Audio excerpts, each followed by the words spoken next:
Master and the Scales of Silver. A parable about money.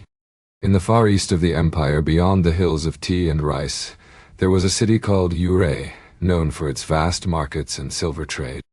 The streets rang with the hammering of coins and the whispers of merchants. It was said that even the shadows there could be bought, if one had the right price. At the edge of the city lived a humble man known only as the Master of Bamboo. His home was not grand, a small hut nestled in a grove where cranes came to rest, and the wind played in the reeds. He had no servants, no coin, and no possessions to speak of, save a teapot, a fishing line, and a flute carved from riverwood. Despite this, people from all walks of life came to him with their burdens and questions, for it was said that the Master understood the heart of all things, and that if you brought him a question with sincerity, he would give you an answer worth more than silver. One morning, a wealthy merchant named Huan arrived at the Master's grove, dressed in robes stitched with gold thread and carried by 4 servants. His name was known across the provinces.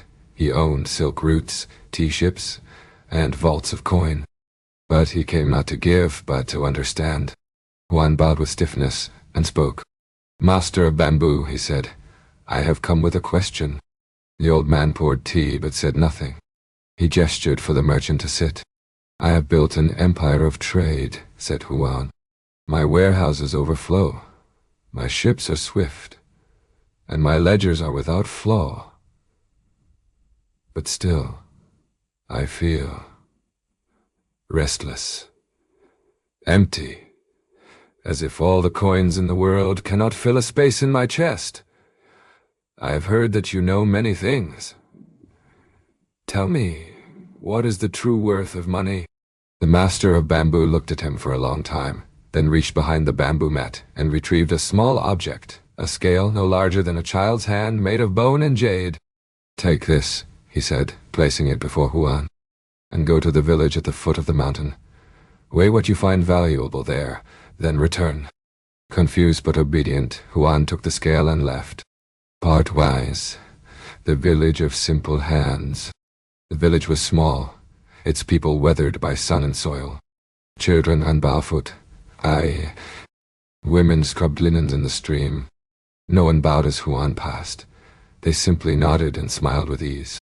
He approached a woman weaving baskets and asked, "What is the most valuable thing you possess?" She laughed and pointed to her hands. "These? They feed my children and warm my husband's feet." Huan placed a hand on the scale. It did not move. He went to a fisherman who had caught a single silver fish. "What is your treasure?" Huan asked.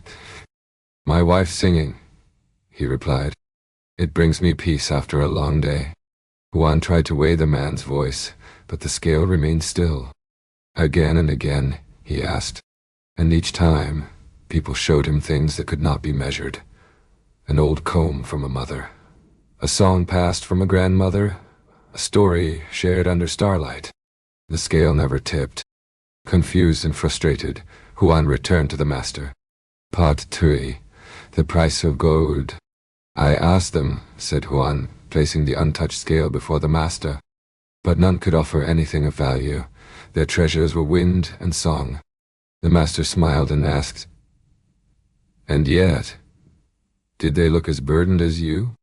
Huan scowled. "They know nothing of prosperity." "No," said the Master, "but perhaps they know something of peace." Still, Huan would not be satisfied. "Money builds cities. It feeds armies. It buys time. Surely that must be worth something." The Master nodded. "Then go to the city of Kenzan, where the richest lords reside. Weigh their wealth and return." Part 3. The Scales of the Rich. Huan traveled north to Kenzan, a city of stone towers and jeweled gates. Here, gold changed hands faster than greetings, and fortunes rose and fell with the turn of dice. He visited a nobleman who owned 30 servants in a palace with golden tiles. "What is your treasure?" Huan asked. The nobleman showed him a sword inlaid with rubies. Huan placed it on the scale, and it tipped slightly. He went to a courtesan, radiant in silks. She offered him a necklace, said to be a gift from a prince. Again the scale moved, just a breath. A general brought forth a medal given by the emperor himself. The scale trembled, then settled, piece by piece. Object by object, Huan weighed their riches. Some had weight, some had shimmer, but none gave him the answer he sought. Then he met an old banker, so wealthy he had forgotten how many vaults he owned. Huan asked the same question. The man thought for a moment, then sighed. "My treasure," he said, "sleep, and I cannot buy it." The scale did not move. Part 5. The final lesson. Huan returned to the master of bamboo, weary and quiet. "I have seen things that glisten, things that sing, and things that conquer," he said. "But still I do not know the worth of money." The master took the scale and placed it beside a small clay bowl filled with rainwater. "Money," he said, "is like water caught in a bowl, useful, even beautiful, when still and clear. But tip the bowl and it spills. Grip it too tightly and it overflows." He picked up a silver coin from a pouch Huan had brought and dropped it into the bowl. The water rippled.